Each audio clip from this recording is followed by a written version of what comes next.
Welcome to Flat, Cool, and Acid-Free, an Okstate Archives podcast, bringing you stories about Oklahoma State University and Oklahoma.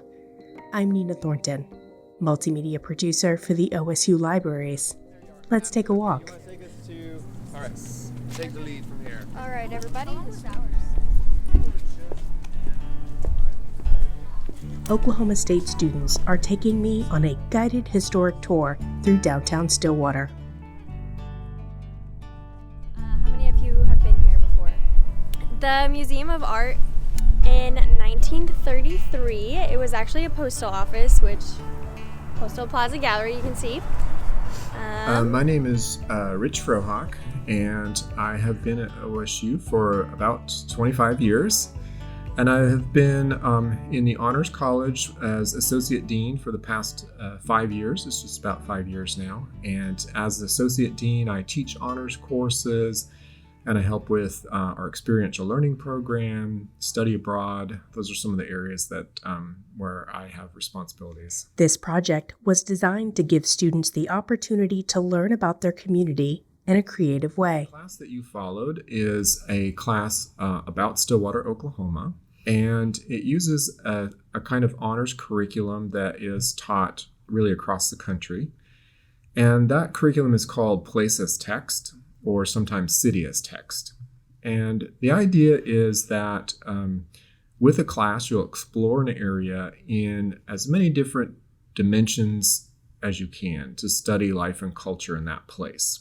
So it could be a study abroad trip, but it could also be your local town. I assigned the historic walking tour to the students to have them create their own tour of downtown Stillwater. And this was modeled partly on, tours I've taken in various cities where you can often take a free walking tour and get a look around and learn a bit about the history of the place. I was inspired by David Peters' tour of the OSU campus, and I thought it would be nice to have something similar for the downtown area. And in honors classes, we really do like to present alternative ways of teaching and learning. We put a big emphasis on education that's different in some ways. We don't necessarily aim to make curriculum harder, but we like hands-on approaches to learning or out-of-the-classroom experiences or research projects. So I thought this would be a really cool thing that the class could do as a class, and each team of students could select a location downtown that they thought was interesting and could be a site on a walking tour, and then to do some research and reading about that location and develop a script for how they would present that to a walking tour. And I'm going to be speaking on the bronze statues sprinkled around downtown Stillwater. They include a little girl reading a book, 2 little boys who are climbing over a log while going fishing, this gentleman resting on a fence looking off into the horizon, and a little girl watering flowers. We're currently standing on the north corner of Lewis Street and 9th. It's probably easy to overlook the historical marker that sits here on the corner, but as one can read on the large plaque, the lot is actually quite an important landmark for the fire safety of Stillwater, Oklahoma State University, and beyond. In the building that used to stand here, we went downtown so students could first discover locations that they might want to write about. So we had a couple of visits downtown where they could prepare and think about that. Then we had a class discussion where we thought about all the possible sites, and we then put together a map that we thought would be workable within an hour walk. So we designed the route that we thought would make sense based on the locations the students wanted to talk about. And we ended up starting at the OSU Art Museum. And from there, the students knew the route and they knew which ones were coming up in what order, but they really had the responsibility to be ready with the script and to present that to their classmates in an interesting, engaging way. And most of them had more information than they could present in their allotted time, so they had to narrow it down to no more than 5 minutes of presentation with some time for questions as well.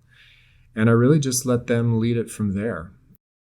And some of the points of emphasis are learning to be a bit more observant about places we live in, where things that are very familiar, sometimes we don't notice them as much. We also put an emphasis on thinking about how the present is the result of the past. So how did we get to be the town we are today? Part of that answer lies in what happened in the previous decades or centuries.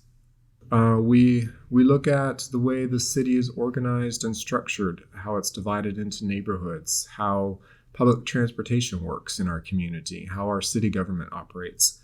So we try to think about life and culture here in a lot of different areas, and then students can find their own point of emphasis that they want to know more about and do independent research projects about. The antique mall a little bit and just about the history and how the building came to be.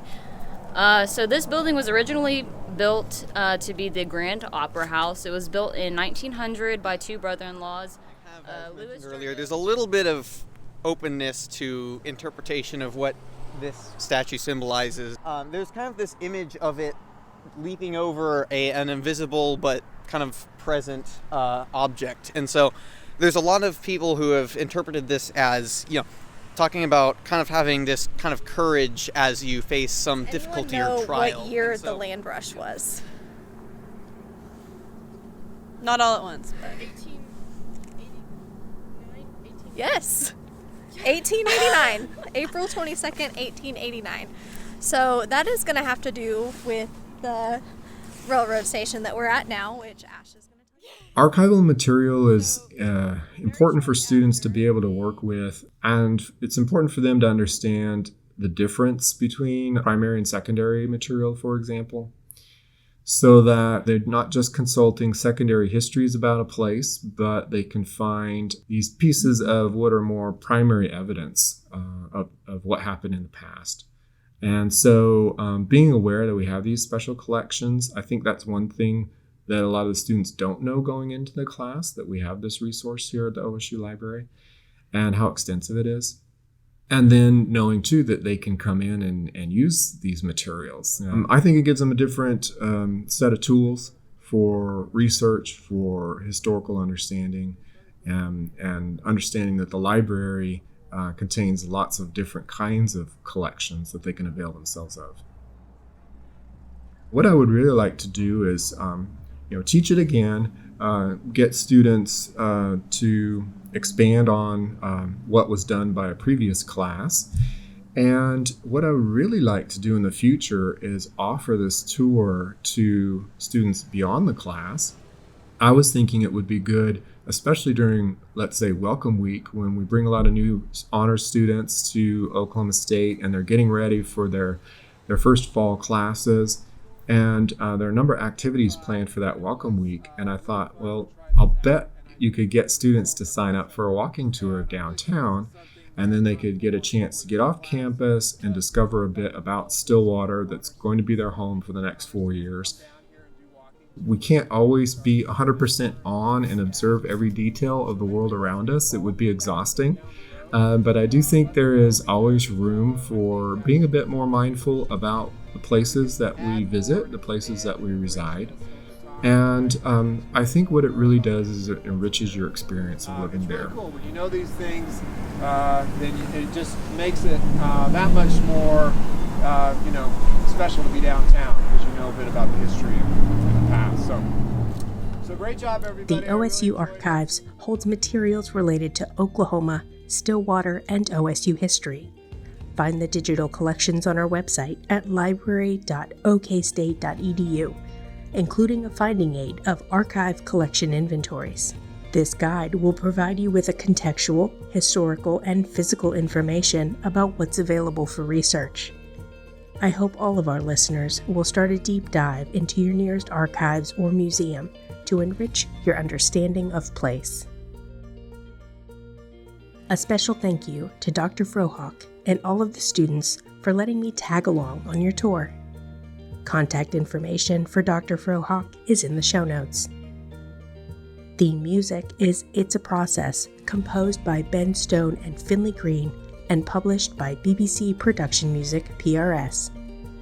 From the folks at Oklahoma State University Libraries and the Archives, thanks for listening, and always remember to keep your archival material flat, cool, and acid-free.